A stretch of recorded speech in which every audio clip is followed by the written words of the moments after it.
Muy bien, muchas gracias Esteban. Buenas tardes a todos los que están presentes el día de hoy. Mi nombre es Eduardo Castro.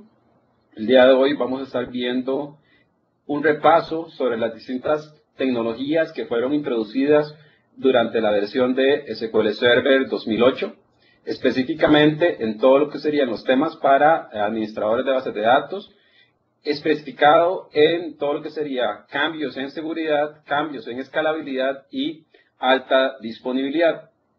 Si tienen alguna duda con respecto al contenido de esta presentación, pueden contactarme al correo electrónico castro@grupoasesor.net y con todo gusto vamos a poder atender sus dudas o incluso compartirles material adicional. También les recordamos que todo lo que sería este webcast es una introducción a distintas tecnologías. También pueden profundizar en otros webcasts de TechNet sobre ya un tema en específico. Si tienen alguna duda también con respecto a los tópicos que estamos viendo el día de hoy, podemos aclararlos en la sección de preguntas y respuestas o por medio de correo electrónico posteriormente. Vamos a iniciar con todo lo que sería un repaso sobre SQL Server 2008. Dentro de estas tenemos algunas de las novedades que se han presentado dentro de esta versión de bases de datos. Primero, las podemos clasificar tal y como hemos dicho anteriormente en novedades de seguridad, novedades de escalabilidad y novedades de alta disponibilidad. Dentro de lo que sería seguridad, vamos a ver ahora cada uno de esos temas más a detalle, pero en seguridad lo podemos resumir con los siguientes casos. Primero, se tiene todo lo que sería el Transparent Data Encryption, que nos permite encriptar la base de datos de forma transparente, donde no hay que modificar las bases de datos, sino que eso se hace a nivel de SQL Server y podemos contar con toda la seguridad de encriptación de los datos. Cambios en todo lo que sería auditoría, eso es una de las ventajas que tiene SQL Server. Por ejemplo, si ustedes quieren estar auditando cuándo se insertan filas, cuándo se modifican filas, cuándo tienen que estar haciendo o vigilando alguna operación que se haga sobre una tabla en específico dentro de la base de datos, también se puede habilitar. Para eso vamos a tener una demostración que vamos a ejecutar posteriormente. En cuanto a todo lo que sería cambios, aquí tenemos el manejo de encriptación, es uno de los cambios y certificados digitales. Como recuerdan, dentro de SQL Server se pueden administrar certificados digitales, ya sea generados dentro del mismo ambiente de SQL Server, pero también ahora podemos tener todo lo que sería el External Key Management. En el External Key Management lo que nos permite es de que las llaves de los certificados digitales o los certificados digitales puedan ser almacenados en dispositivos externos de seguridad creados específicamente para eso. Otra de los cambios que fueron introducidos es que yo puedo tener SQL Server Reporting Services, pero sin tener un ligamen directo con el Internet Information Server. Entonces, puedo tener un servicio de Reporting Services ejecutando, pero sin necesidad de tener instalado el IIS, que es una de las grandes ventajas, ya que ahora sí nos permite que dentro de un servidor de base de datos solo se tenga una base de datos. Entonces, eso es importante. Eso nos aumenta la seguridad que podemos tener dentro de nuestros servidores. Y también el Reporting Services también se puede instalar en Network Load Balancing. Esa es una de las ventajas que tenemos acá. En cuanto a lo que sería escalabilidad, que se ha implementado. Recordamos que se ha implementado todo lo que sería la compresión de datos. Ahí tenemos compresión de datos a nivel de columna o compresión de datos a nivel de página. Eso lo vamos a ver un poquito más de detalle más adelante. Tenemos todo lo que sería la administración de los recursos del servidor. Por ejemplo, limitar la cantidad de CPU que se le puede asignar a una aplicación, la cantidad de recursos que se le asignan a dicha aplicación. Se hace mediante todo lo que sería el Resource Governor. El tipo de datos, FileStream, que ustedes lo pueden utilizar para guardar datos dentro del sistema de archivos. Muy útil si ustedes quieren habilitar todo lo que sería el Remote Block Storage de todo lo que sería SharePoint 2010. Eso es importante. Tenemos todo lo que sería el Change Data Capture. El Change Data Capture nos permite capturar en unas tablas especiales todos los cambios que se hacen sobre una tabla que estamos monitoreando. Por ejemplo, quisiéramos saber cuáles han sido todos los inserciones, los borrados, las actualizaciones que se han hecho sobre una tabla o sobre una columna de una tabla en particular, lo podemos habilitar con todo lo que sería el Change Data Capture, que también tenemos una demostración con respecto a esto. También tenemos toda la parte de índices filtrados. Por ejemplo, ahora yo puedo crear un índice y establecerle un where en el índice, de forma tal de que para bases de datos que tienen grandes cantidades de datos, podemos crear índices especiales para ciertos argumentos. Entonces, eso es una de las ventajas que tenemos. También se presenta todo lo que sería la alta disponibilidad. Dentro de la alta disponibilidad tenemos mejoras bastante importantes en todo lo que sería el database mirroring. Eso es una de las grandes ventajas. Se ha mejorado todo lo que sería la configuración, es ahora mucho más sencilla. Además de que se tiene todo lo que sería sistemas de encriptación, que ustedes lo pueden habilitar. También pueden habilitar todo lo que sería la compresión de datos, es de forma automática. El clustering ha sido mejorado de forma tal de que ahora ustedes pueden instalar un clúster de SQL Server de una forma muy sencilla, y además tenemos el soporte para los geoclusters, que eso es importante, que serían clusters que están dentro de distintos segmentos de red. Eso está totalmente soportado. Y después tenemos la replicación peer-to-peer.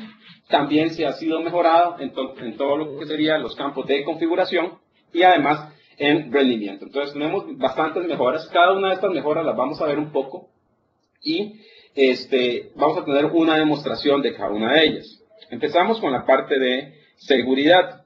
En seguridad contamos con algo bastante importante. Primero tenemos el soporte para el External Key Management. El External Key Management, eso es muy importante que nosotros tengamos soporte dentro de SQL Server porque nos permite poder tener una interacción natural y soportada entre la encriptación de las bases de datos y con dispositivos de seguridad, conocidos como HSM. Estos dispositivos HSM, que son los Hardware Security Modules, nos permiten, por ejemplo, almacenar las llaves de los certificados de una forma completamente segura, ya que tienen tecnología de grado militar. Otra de las ventajas que tiene es que podemos utilizar todo lo que sería aceleradores para la encriptación de datos basados en certificados digitales. Entonces, es importante que tengamos esto. Dentro del External Key Management también nos permite, si ustedes ya tienen una solución de entidad certificadora que utiliza módulos HSM, podríamos tener todo un sistema de almacenamiento unificado para todo lo que sería la seguridad dentro de nuestra organización. Entonces, es importante. Entonces, ya SQL Server nos permite ese soporte. Otra de las aspectos que tenemos es políticas comunes, digamos que serían los policy management dentro de todo lo que sería el SQL Server. Ahí podríamos establecer, por ejemplo, expiración de las contraseñas. Podemos establecer todo lo que sería rotación de las claves, exigir complejidad de las contraseñas. Ustedes recuerdan que todas estas son propiedades que están presentes dentro de las cuentas del Active Directory. Ahora nosotros podemos exigir que todas las contraseñas que se crean dentro de SQL Server cumplan con estas políticas que están puestas dentro del Active Directory. Entonces, eso es importante ya que nos aumenta el nivel de seguridad que se le asigna al servidor. Y nos aumenta o disminuye más bien la superficie de ataque. Ahora vamos a ver otro tema, digamos que está relacionado con el Table Data Encryption. Entonces, el Table Data Encryption, ¿qué es lo que nos permite? Ustedes lo van a conocer como TDE, Transparent Data Encryption, donde podemos encriptar toda la base de datos de forma transparente. Entonces, ¿qué es lo que nos permite hacer esto? Una vez habilitado la opción de encriptación dentro de base de datos, toda la información que se guarda dentro de los ficheros o entre los archivos de datos de SQL Server va a quedar encriptada. Y además, todo lo que sería el log de transacciones va a quedar encriptado. También, cuando ustedes realicen un respaldo de su base de datos, ese respaldo va a quedar encriptado. Entonces, este es un escenario muy importante cuando la información que nosotros estamos guardando dentro del SQL Server es vital y tenemos que tener un alto grado de confianza en cuanto a la confidencialidad de los datos que se está manejando ahí. Una de las principales ventajas que tiene el Transparent Data Encryption es precisamente su nombre. Es completamente transparente. Ustedes lo habilitan desde el lado del servidor y las aplicaciones no tienen que ser modificadas.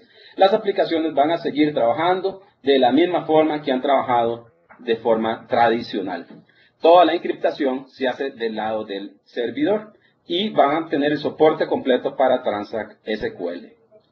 Hay que recordar que cuando hacemos la encriptación, esa encriptación se hace con base en certificados digitales.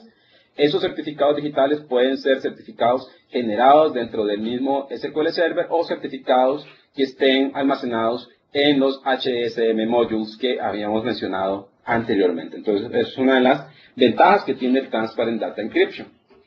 También, ¿en qué escenarios podemos aplicar el Transparent Data Encryption? Por ejemplo, cuando nosotros queremos establecer seguridad a nivel de los discos o seguridad a nivel de los respaldos. Por ejemplo, si por algún motivo un respaldo es sustraído de su organización, ese respaldo no va a poder ser restaurado en otra instancia de SQL Server debido a que para poder hacer la restauración ustedes necesitan los certificados digitales. Y los certificados digitales están almacenados dentro del servidor o están almacenados dentro de los módulos HSM. También eso nos permite poder evitar que ciertas personas curiosas ingresen a ver los datos sin tener los derechos adecuados. También es importante que para aquellos que tienen que cumplir legislaciones internacionales en cuanto a privacidad de datos, esta es una de las facilidades que brinda SQL Server para poder cumplir con dichas legislaciones. También, si ustedes cuentan con alguna aplicación de terceros que no cuenta con mecanismos de seguridad y de encriptación de datos, pueden habilitar el Transparent Data Encryption. La seguridad se va a hacer a nivel de SQL Server y la aplicación no va a notar ninguna diferencia, sino que va a seguir trabajando tal y como ha estado trabajando hasta el momento. La ventaja que tiene es que ahora los datos van a quedar encriptados. Dentro de la encriptación hay que tomar algunas consideraciones donde se tiene alto rendimiento.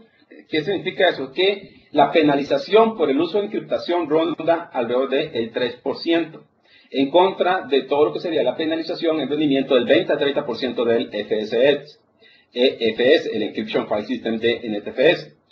Es importante que se integra con el External Key Management para mantener todos los certificados digitales centralizados. Se encripta a nivel de página de disco y los datos se desencriptan en memoria. Esa es la ventaja. Los datos nunca están desencriptados en disco. Y además es una operación que es completamente transparente. Es una operación que se realiza en línea y que podemos establecer todo lo que sería la seguridad de los datos de forma transparente. Aquí tenemos algunos ejemplos de código que ustedes tienen que utilizar, o sea, cuáles son los pasos que van a tener que seguir a la hora de estar estableciendo todo lo que sería la encriptación a nivel de los datos. Primero, se tiene que crear un master key. En este caso, esta opción de by password es que estamos creando un master key basado en una contraseña, también puede ser basada en otro certificado u otros medios que ustedes pueden consultar en el TechNet. Después de haber creado el Master Key, vamos a tener que crear el certificado digital para Transparent Data Encryption. Una vez que está habilitado el certificado digital basado en el Master Key, ¿qué es lo que vamos a tener que hacer? Tenemos que habilitar todo lo que sería una base de datos con un algoritmo de encriptación. En este caso se está usando AES-128, pero ustedes pueden utilizar otros algoritmos con base en el certificado que hemos creado anteriormente. Una vez que se ha especificado todas estas opciones, se ejecuta el Artel Database para habilitar la encriptación de los datos.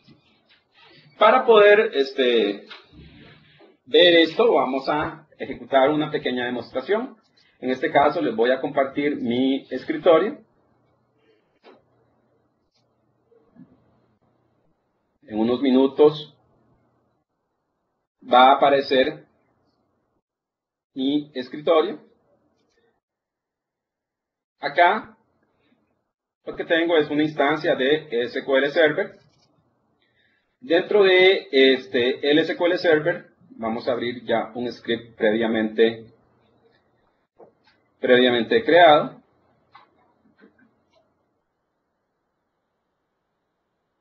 Dentro de esto, ¿qué es lo que vamos a tener? Primero vamos a posicionarnos en master.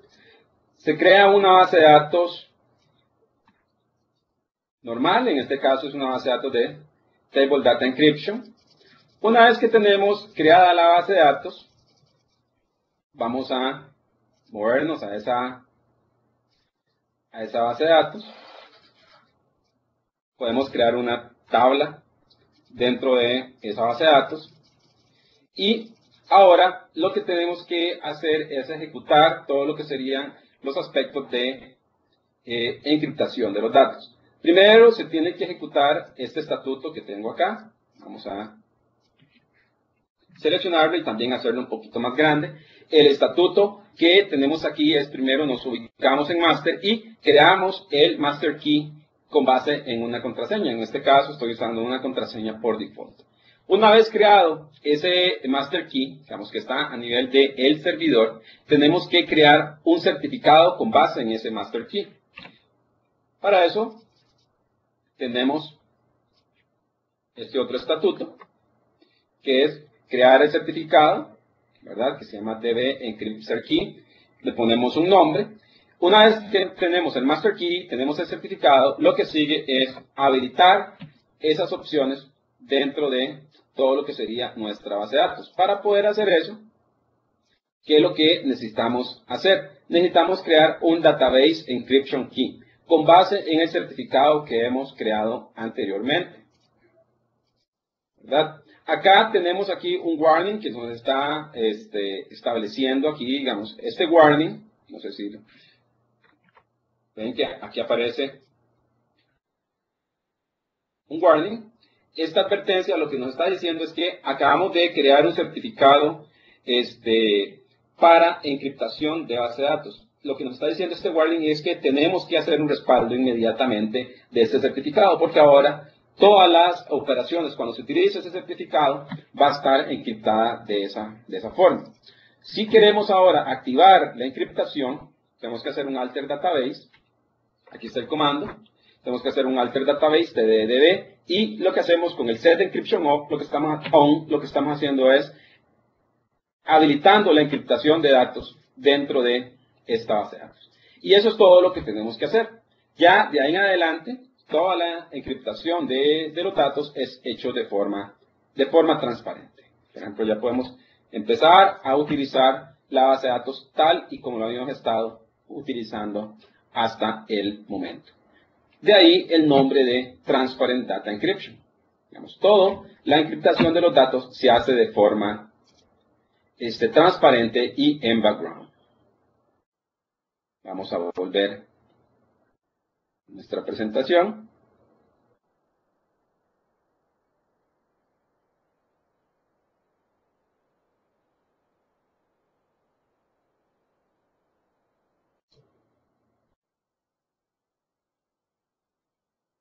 Estamos en nuestra presentación. Vamos a ver aquí otro de los features de seguridad que nosotros vamos a tener aquí dentro de el SQL Server. Dentro de estos features de seguridad está todo lo que sería el soporte para auditoría.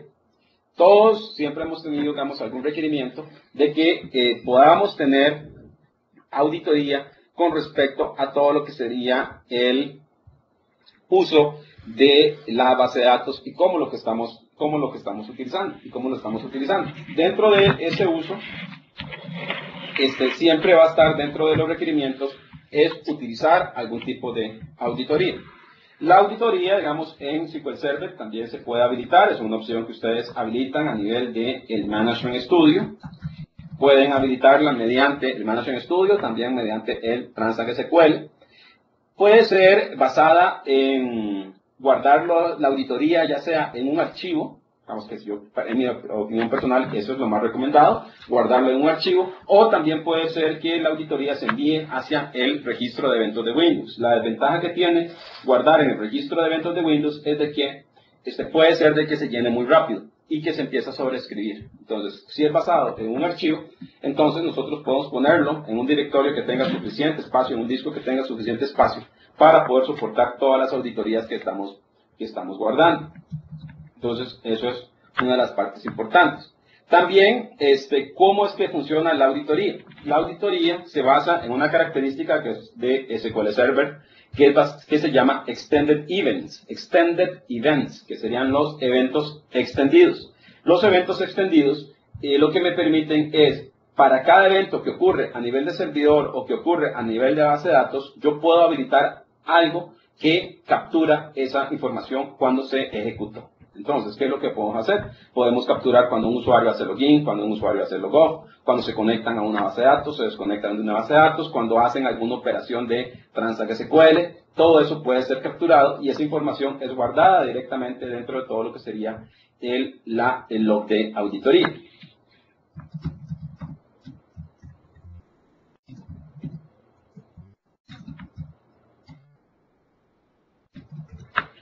También puede ser dentro de todo lo que serían las diferentes opciones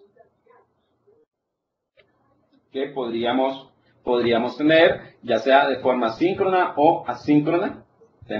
Esa es la ventaja. Otra de las ventajas que tenemos acá es una de las ventajas que tenemos es precisamente que se hace con base en las trazas o en las bitácoras o en los logs, como lo quieran llamar. Entonces, el impacto que tiene sobre el desempeño de SQL Server es mínimo porque se hace de forma asimétrica. Entonces, es una de las ventajas que nosotros tenemos acá.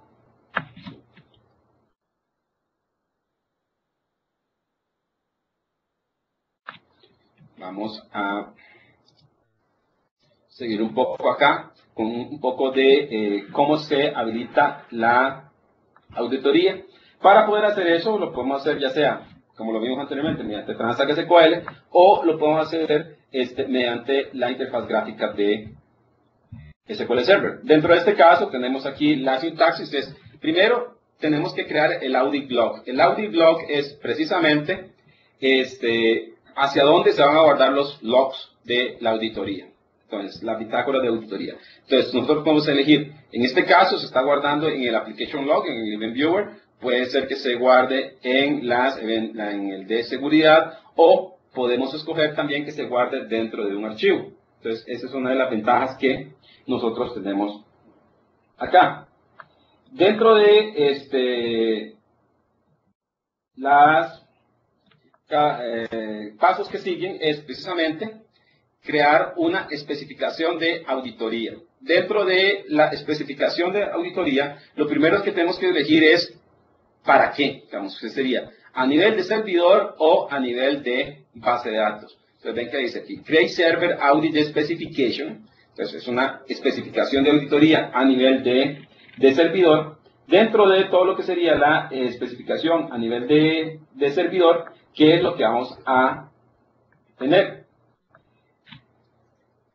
Vamos a elegir, le decimos for server, le vamos a poner el audit. El audit es el directorio o el nombre del archivo donde vamos a estar guardando esa auditoría, en este caso en el application log, o puede ser un archivo, y agregamos una especificación, Successful Login Group. Entonces, en este caso estamos creando una auditoría para que cada vez que ingresa un usuario, nosotros podamos guardar una traza de que ingresó.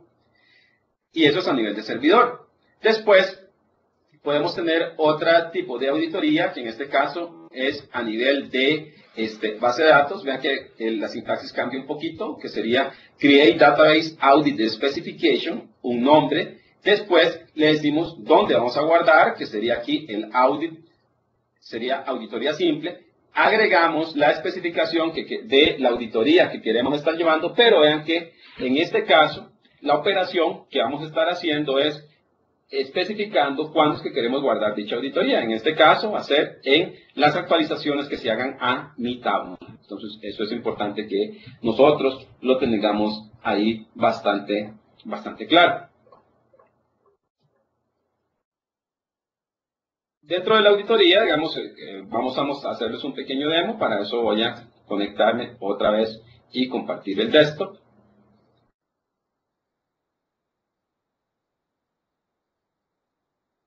Aquí tenemos otra vez la instancia de SQL Server.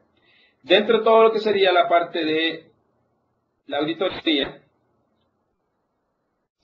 vean que aquí tenemos,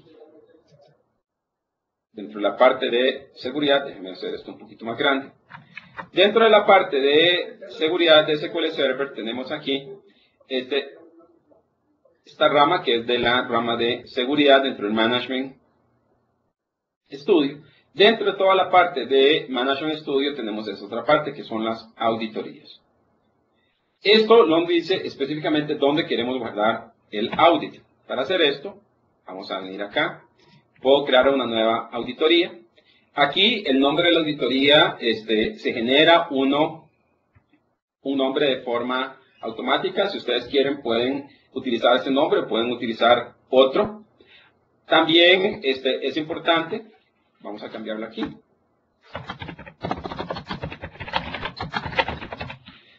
Establecer el nombre de la auditoría. Después vamos a tener que decirle alguna de estas opciones que es bastante importante. Dependiendo de la necesidad de negocio, ¿qué es lo que va a pasar? Si no se puede crear la auditoría, ¿qué es lo que vamos a tener que hacer? La opción aquí principal que está es continuo, o sea, si no puede guardar en auditoría, siempre se va a ejecutar la operación en el servidor. Pero por razones de seguridad, de que si ustedes me dicen la política de negocio es que toda operación tiene que estar con auditoría y se tiene que guardar en el log de auditoría, entonces nosotros podemos elegir dos opciones. Primero, una opción bastante drástica, que es apagar el servidor. En el caso, si no se pueden guardar las auditorías de todos los comandos que se están ejecutando en el server, entonces apaga el server, o si no, lo que hacemos es de que la operación no puede ejecutarse. Lo que hace es que ese es un fail operation. Entonces, imagínense en el caso de que ustedes ya no se puede guardar el log y lo que se quería hacer era un update, entonces ese update no va a ser guardado. Entonces, eso es importante. La otra parte que nosotros tenemos que establecer sería el Audit Destination. El Audit Destination en este caso está en File, pero tenemos otras opciones. Una de las opciones es que se guarde dentro del log, dentro del Event Viewer de seguridad o dentro de lo que sería el Event Viewer en la parte de aplicación. Entonces, en este caso, si lo queremos a nivel de archivo, tenemos que elegir el directorio donde vamos a guardar esa auditoría. ¿Verdad? Después, tenemos aquí otro aspecto bastante importante, es de que podemos establecer también cuánto es el tamaño máximo de los archivos, o sea, del tamaño máximo que puede llegar la auditoría. En este caso está ilimitado y además yo le podría decir, si establezco el tamaño máximo, yo puedo reservar el espacio para guardar esa auditoría. Entonces es importante que ustedes lo puedan hacer. Si ustedes quieren, pueden establecer algún tipo de filtro. ¿Verdad? Entonces, aquí tenemos ya la auditoría. Vean que está aquí deshabilitada. Si queremos habilitarla, tenemos que habilitar esta auditoría. Podemos habilitar la otra que nosotros tenemos. Y esta es una auditoría nada más que hemos establecido como el target del audit. Dentro de esto, después tenemos que establecer algunos tipos de especificaciones de auditoría. En este caso son especificaciones de auditoría a nivel de servidor. En este caso podemos decirle aquí New Audit Specification. Nos va a generar aquí un nombre. En este caso ustedes pueden elegir el nombre que se genera de forma aleatoria o pueden cambiar ese nombre. Nos va a decir dónde queremos guardarlo, ya sea en el audit que tenemos ya creado previamente o dentro de todo lo que sería que acabamos de crear, que es Comunidad Windows. Dentro de vamos a elegir el tipo de acción que vamos a estar estableciendo. Tal y como lo estamos viendo es tenemos diferentes aspectos para poder ver qué es lo que queremos auditar. Podemos verlo aquí un poquito más grande. Podemos ver todo lo que sería auditar cuando se hace un login, se cambia la contraseña, cuando se hace un logout, cuando falla un login, cuando se hace un backup, cuando se hace un restore, cuando se conecta a una base de datos, etc. Como pueden ver, se puede hacer bastante. En este caso vamos a el grupo de login, logout. Dentro del grupo de login, logout, nosotros podemos ya establecer diferentes operaciones. Aquí tenemos el Server Audit Specification. Y si queremos que empiece a funcionar ese Audit Specification, tenemos que ejecutarlo. Entonces, ¿cómo funciona esto? Cada vez que se va a conectar a alguien al server, lo que eso nos va a estar dando es específicamente un evento de auditoría que se captura mediante los X-Events o los eventos extendidos, y eso va a estar siendo guardado dentro de los logs de auditoría. Si queremos ver todo lo que serían los logs que se han guardado hasta este momento, nosotros podemos verlo. No sé si notaron sobre el audit, yo puedo decirle botón derecho, y ahí hay una opción que dice View Audit Logs. View Audit Logs. Una vez que le damos clic en View Audit Logs, ¿qué es lo que podemos ver? Por ejemplo, aquí para la auditoría de comunidad Windows tenemos aquí un evento, que es exactamente ahora que me acabo de conectar. Me dice la fecha, la hora del evento, en qué instancia el SQL Server ocurrió, cuál fue la acción. En este caso se cambió la sesión a nivel de servidor. Me dice quién fue. En este caso estoy conectado como, pueden ver, como Contoso Administrator. Lo puedo ver. Si quiero más detalles sobre ese evento de auditoría, aquí tengo todo el detalle en la parte de abajo. Entonces, vamos a ver aquí. Aquí podemos ver específicamente todos los detalles de este evento de auditoría que acaba de pasar. También podemos ver otros eventos de auditoría que estén aquí realizados previamente. Esto ya los había generado yo anteriormente. Y vean que aquí, por ejemplo, aquí tenemos un evento de auditoría que había configurado, que era un select. Dentro de este select, porque también los podemos especificar, ahorita se los muestro cómo, se nos dice que se realizó este estatuto select, lo realizó el administrador, y podemos ver también la hora y la fecha a la que se generó ese estatuto SQL. Entonces es importante que podamos tener todo ese nivel de detalle. Si ustedes quieren generar una auditoría a nivel de bases de datos, dentro de la parte de seguridad, tenemos aquí una parte que se llama Audit Specification, pero para la base de datos. Entonces, en este Audit Specification, le podemos decir una nueva especificación de base de datos, de auditoría, le decimos dónde queremos que se guarde. En este caso podemos guardarla aquí en la comunidad Windows. El tipo de estatuto que queremos estar verificando. Por ejemplo, yo quiero que cada vez que se haga un insert me esté diciendo, digamos, aquí puedo decir que es a nivel de bases de datos. Vean aquí que el tipo de objeto. Dentro del objeto, en el nivel de base de datos, yo quiero que cada vez que haga un insert a nivel de audit demo. Y después podemos decir específicamente quién quiero que esté especificando. Entonces aquí vean que yo ya tengo otro Database Audit Specification, pero están, como pueden ver el estado, están deshabilitadas. Para que pues, se puedan empezar a guardar las auditorías, lo que tengo que hacer es habilitar el Audit Specification. Y ya se va a empezar a guardar todo lo que serían las auditorías a niveles de SQL Server. Entonces es una de las ventajas que tienen, que ustedes pueden aprovechar de que si tienen ese requerimiento de negocio. Vamos a volver a nuestra PPT.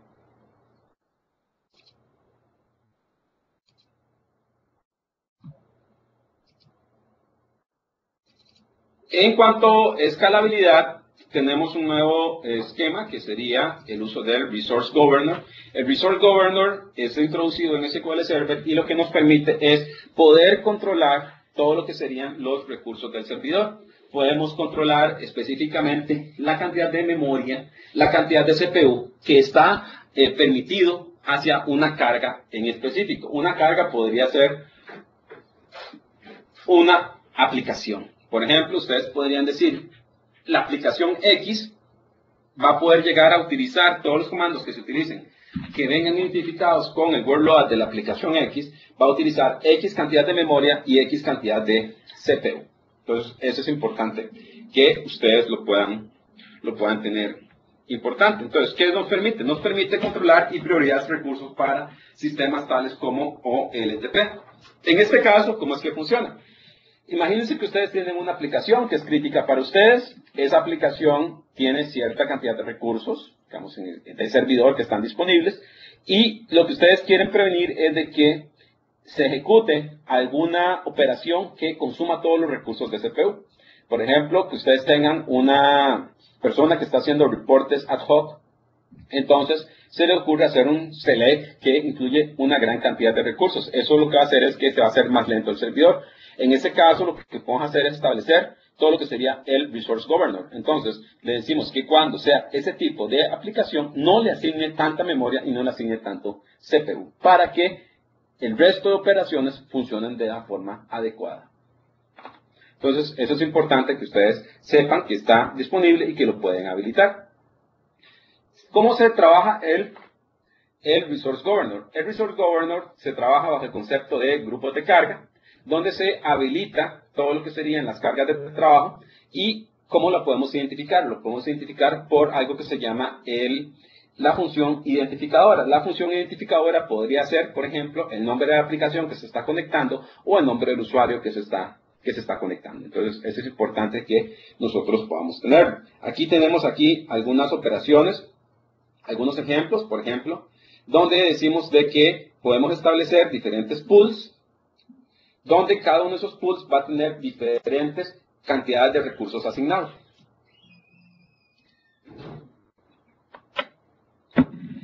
Algunos aspectos interesantes que ustedes tienen que tomar en cuenta con lo que sería el Resource Governor. El Resource Governor solo funciona para todo lo que sería el motor relacional. Dentro de todo lo que sería el motor relacional, es una de las opciones que él tiene habilitado. No permite controlar los accesos a discos o los accesos de red, digamos, establecerle prioridades, digamos, no me lo permite.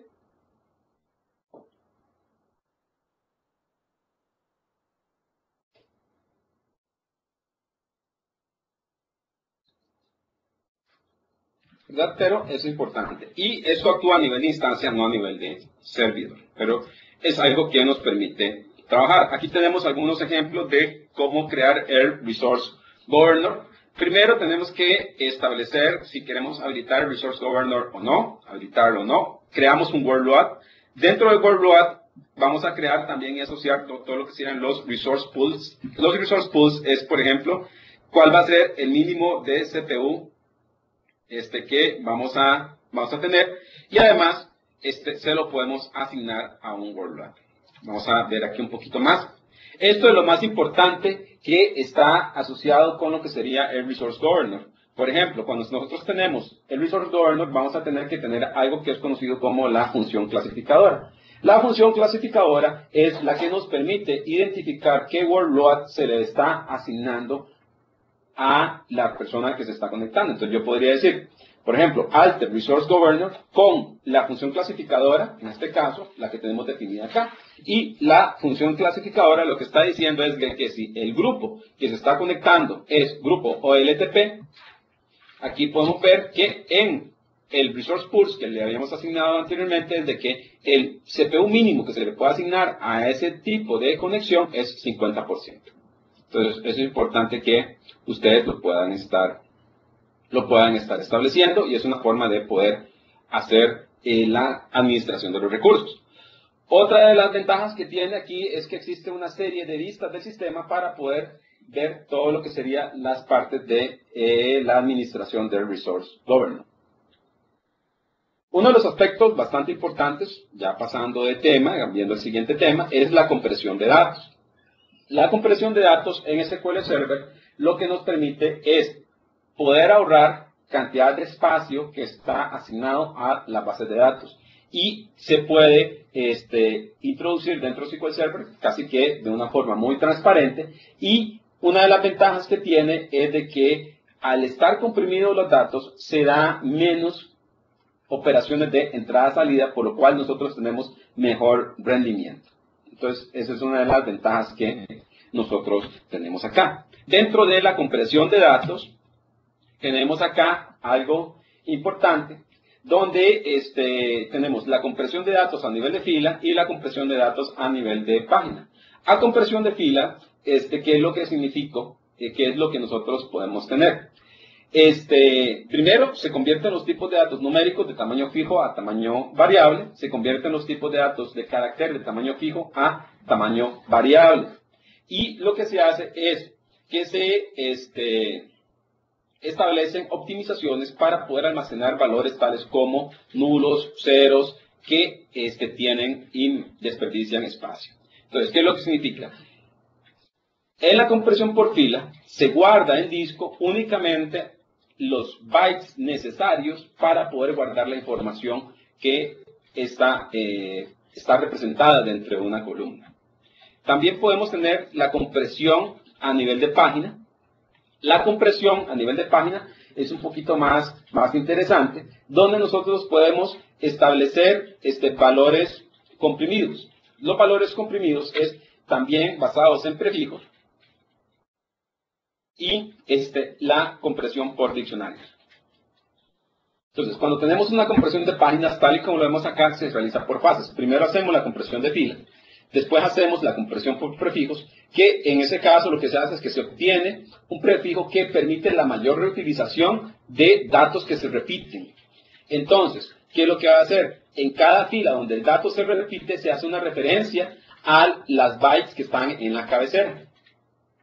Por ejemplo, si nosotros tenemos el prefijo, como está aquí, ABCDE, los valores comprimidos de ABCDE es nulo, para ABCD es 4, porque está llegando solo hasta el cuarto carácter. ABJE, en este caso, tenemos específicamente 2, porque tenemos aquí, es el dato comprimido, que sería AB y después JE, que fue lo que cambió. En la compresión por diccionarios se buscan coincidencias entre los prefijos más datos y se sustituyen por punteros a entrada del diccionario. Eso significa que si tenemos un dato que se repite mucho, por ejemplo, código de producto que se repite mucho en una tabla, no almacenamos todos los códigos de producto, sino que solo lo almacenamos una vez y dentro del lugar donde debería estar ese valor, lo que tenemos es una referencia a donde está el valor que se está guardando. Entonces, como podrán ver, la compresión de datos en SQL Server maneja un algoritmo un poquito distinto a lo que serían las compresiones de datos que manejamos tradicionalmente. Y tenemos aquí una ventaja. SQL Server nos brinda una serie de Transact SQL que nos permite estimar si vale la pena activar la compresión de datos o no. Entonces, ¿qué es lo que se hace? Lo que se hace es que se toma una muestra de los datos y me dice SQL Server si voy a tener alguna mejora en almacenamiento a la hora de estar comprimiendo dichos datos. Para habilitar y ver la compresión de datos, vamos a compartirles la pantalla nuevamente.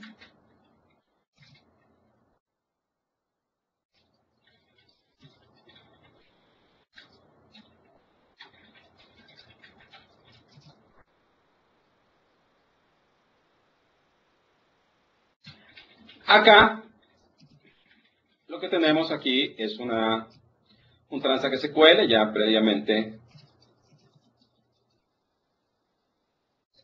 establecido. Dentro del Transact SQL que tenemos que ejecutar es precisamente este que les estoy mostrando acá, que es SP Estimate Data Compression Savings. Entonces, dentro de Data Compression Savings vamos a tener que establecerle qué es lo que queremos estar comprimiendo. Entonces, ejecutamos este Transact SQL y lo que nos da es una información bastante interesante. Primero, nos va a decir el objeto sobre el cual lo queremos aplicar. Nos va a decir cuál va a ser el tamaño con el nivel de compresión actual. también nos va a decir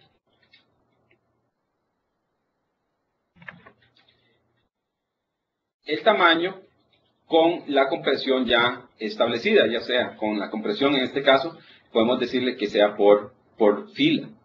Entonces, una vez que hemos establecido esto, ¿qué es lo que podemos estar estableciendo? Dentro de todo lo que sería la compresión, podemos, si queremos de verdad, si esos números que nos dan acá nos muestran que vamos a tener de verdad una reducción en tamaño que sea apreciable, podemos habilitar la compresión. En este caso, el comando que hemos habilitado es un alter de la tabla, donde vamos a decir que queremos que habilite la compresión de datos a nivel de las filas. Entonces, es una de las ventajas. Como pueden ver, igual la compresión de datos es de forma transparente a la aplicación. Todo es manejado por el SQL Server. Entonces, tenemos esas opciones. Una vez que hemos habilitado la compresión, pueden ver aquí prácticamente que nos aparece una nueva opción, se llama Storage, y dentro de Storage nos aparece un wizard para administrar todo lo que sería la compresión. Y aquí podemos establecer, si tenemos particiones, establecer distintos tipos de particiones que podríamos tener, diferentes tipos de compresión que podemos establecer. Y igual nosotros podemos decir que ejecute inmediatamente esos parámetros de compresión o que los guarde en un SQL para nosotros revisarlo. Que es la compresión que tenemos nosotros acá. Como pueden ver, igual, habilitar la compresión de bases de datos en SQL Server se hace de forma sencilla.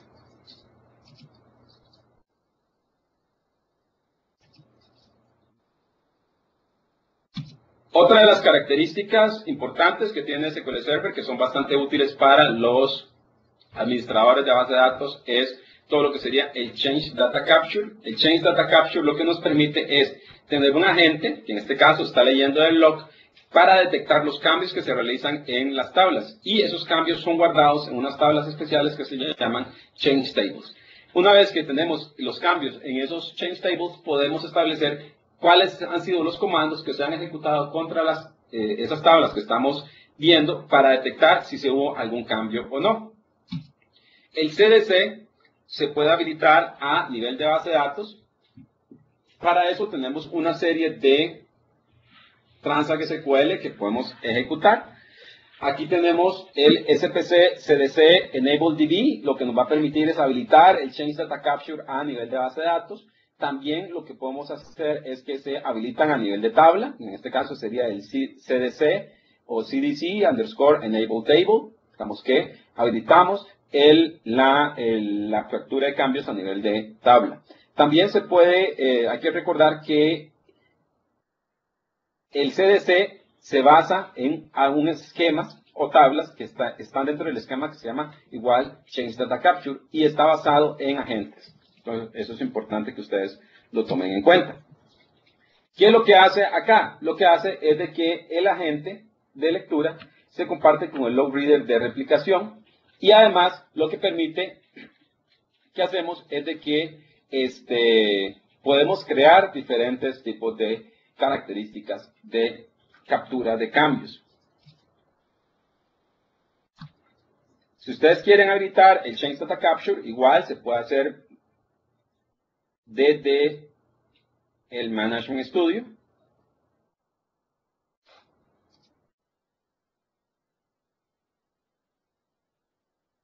Dentro del Transact SQL de Change Data Capture tenemos algunas opciones bastante interesantes.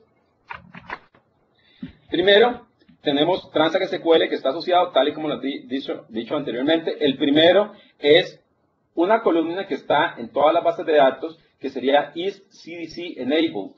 Esa columna me va a decir si el Change Data Capture está habilitado o no está habilitado en una base de datos en particular. Sería Transact SQL. Si queremos habilitar el Transact SQL o habilitar el Change Data Capture en una base de datos, ejecutamos Store Procedure, que sería sp_cdc enable db. También podríamos habilitar el Change Data Capture para una tabla en específico. En este caso, la estamos habilitando para personas. Podemos aquí ejecutar cada uno de esos estatutos. Aquí podemos ver el resultado. Nos dice que tenemos el CDC enable en una base de datos, igual lo podemos ejecutar. También podemos especificar si lo queremos habilitar el CDC para una tabla en particular.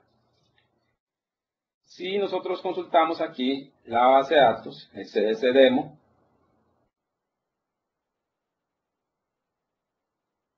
no sé si ven acá que se han creado unas tablas de sistema. Esas tablas de sistema, lo que me tiene es la información acerca de los cambios del Change Data Capture. Por ejemplo, vemos, aquí tenemos una para la captura de columnas en específico, captura de cambios en tablas, y exactamente aquí, como acabamos de habilitar el Change Data Capture para la tabla de personas, entonces se nos creó una tabla aquí que se llama CDC DBO Personas CT. Entonces, ¿qué es lo que podemos hacer precisamente? En el Change Data Capture podemos consultar la información de los cambios.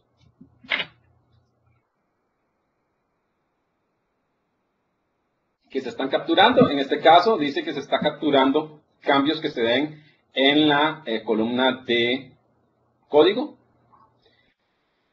Si queremos deshabilitar el Change Data Capture, lo ejecutamos acá.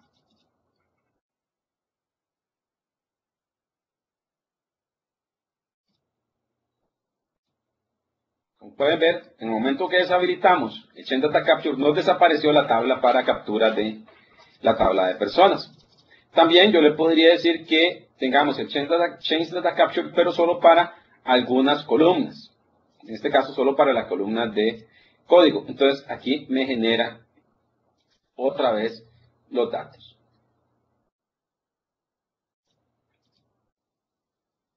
Es importante, vean, de que nosotros podemos establecer aquí, dentro de la que serían las columnas de código y los cambios, las tablas que capturan los cambios de las columnas, se pueden consultar como un select normal. Y aquí nos van a aparecer una serie de operaciones cuando se realizaron y además en qué momento se realizaron. Entonces eso es importante que ustedes lo tomen en cuenta.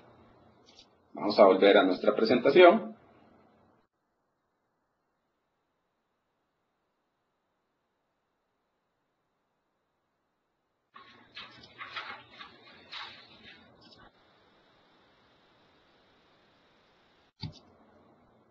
Ya en el último tema que tenemos para el día de hoy es la alta disponibilidad. En cuanto a lo que sería la alta disponibilidad, en SQL Server se han puesto diferentes mejoras, en este caso SQL Server 2008. Se ha mejorado toda la parte del database mirroring, donde se puede tener alta disponibilidad con muy buenos resultados. En este caso tenemos aquí diferentes modos de funcionamiento de alta disponibilidad. En este caso es de que tenemos una sincronización de datos de forma asíncrona con un testigo, de forma tal de que me permita hacer un failover automático y que se reduce la pérdida de datos. Tenemos el High Protection, donde el failover se hace manual y no se tiene pérdida de datos. ¿Qué significa síncrono? Síncrono significa de que yo tengo una base de datos principal y tengo un mirror. Cuando se hace una inserción en la base de datos principal, antes de devolver el resultado de la operación a la aplicación o a la consola, se hace la inserción en el mirror. Entonces se asegura de que cualquier operación que se hizo en la base de datos principal está reflejada en la base de datos que está de espejo. Entonces eso es importante, que es distinto a High Performance. High Performance lo que se hace es de que se hace la sincronización de las bases de datos que se hace de forma asíncrona. Me da mayor rendimiento, pero podría darse pérdida de datos. Eso es importante. Existen distintos escenarios donde ustedes pueden habilitar todo lo que sería el mirroring. En este caso tenemos el escenario del modo sincrónico, donde tenemos el cliente que se conecta y hace una transacción hacia la base de datos principal. Se escribe en el log, se transfiere ese dato al espejo, se escribe otra vez en el log, se escribe en el log, ¿verdad? Vean que aquí se hace todo lo que sería la sincronización primero. se hace el ACK al servidor principal y se devuelve el control al cliente. Eso es lo que estaba diciendo de lo que sería el escenario de mirroring con alta disponibilidad. En contrario, tenemos aquí todo lo que sería el modo asíncrono. En el modo asíncrono, la envío de la transferencia al espejo se hace después de que se ha devuelto la conexión al cliente. Entonces, eso es importante que nosotros lo tomemos en cuenta. Otra de las mejoras que se ha dado en SQL Server ha sido todo lo que sería la compresión de backups. Eso es importante que nosotros también lo tengamos en cuenta, que lo que hace es de que se disminuya el tamaño de los backups que se tienen acá dentro del SQL Server. Por último, solo tenemos aquí algunas de las mejoras que se han dado en clustering. Las mejoras que tenemos en clustering es de que se mantiene todo el modelo de clustering de Windows 2008. En este caso estamos hablando del failover clustering. Si tiene algo importante, que tenemos mejoras en la validación del clúster. Eso está basado en las mejoras que se hicieron en el validador de clúster de SQL Server. Se tiene soporte para versión ipv 6. Las nodos pueden estar en redes distintas y se tiene soporte para IPsec. Eso es en resumen algunas de las mejoras que se tiene acá. Para ir terminando, como podemos ver, se han dado una serie de mejoras en todo lo que sería SQL Server, en cuanto a lo que sería seguridad, escalabilidad y alta disponibilidad.